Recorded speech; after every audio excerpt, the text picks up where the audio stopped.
Morning সবাইকে। আজকে আরেকটা ব্লগ নিয়ে চলে এলাম, মিনি ব্লগ নিয়ে। তো এই মালগুলো কালার করা ছিল। এগুলো মানে সবাই আমাকে জিজ্ঞাসা করেছিল যে মালগুলো কিভাবে কি করতে হয় বা আমরা করব। ঠিক আছে, এগুলো হচ্ছে তোমার কালার করা মাল, এগুলো ছাড়িয়ে কাউন্ট করে প্যাকেট করতে হয়। এদিকে আমি ম্যাগি বসিয়ে দিয়েছিলাম আমার মেয়েকে মানে খাওয়ানোর জন্য। আর ও আমার ওইগুলো নিয়ে মানে ডিস্টার্ব করছিল একটু কাজের, মানে ওগুলো নিয়ে খেলবে।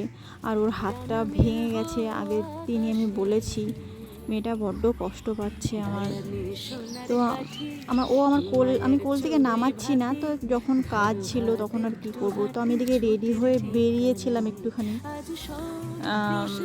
খুব বেশি টাইম লাগেনি বাইরে। তো আমি বাড়িতে এসে দেখি মেয়ে চান ধান করে খেয়ে দিয়ে ঘুমাচ্ছে। তো দেখো ওর হাতটাকে এইভাবে বেঁধে রেখেছি। আমি প্রথমে ভাবছিলাম যে ও হয়তো বাধাটা রাখবে না, কিন্তু ও খুব সুন্দর করে মানে ওটা ভাবছে যে ওর হাতের ঘড়ি। তো ও মানে কিছু বলছে না, ওটা খুলতে চাইছিল না। তারপর আমি রেডি হয়ে নিয়েছিলাম যে আমাদের পাশের বাড়িতে একটা নিমন্ত্রণ ছিল, শ্রাদ্ধের নিমন্ত্রণ।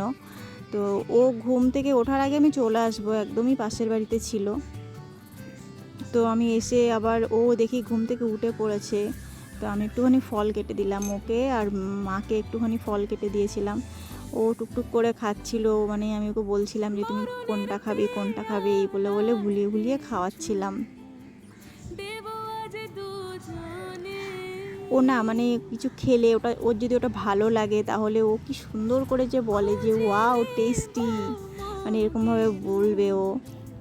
সমস্ত ফল ও সব নাম জানে, বাংলাতে ইংলিশে সব কিছুই ও জানে।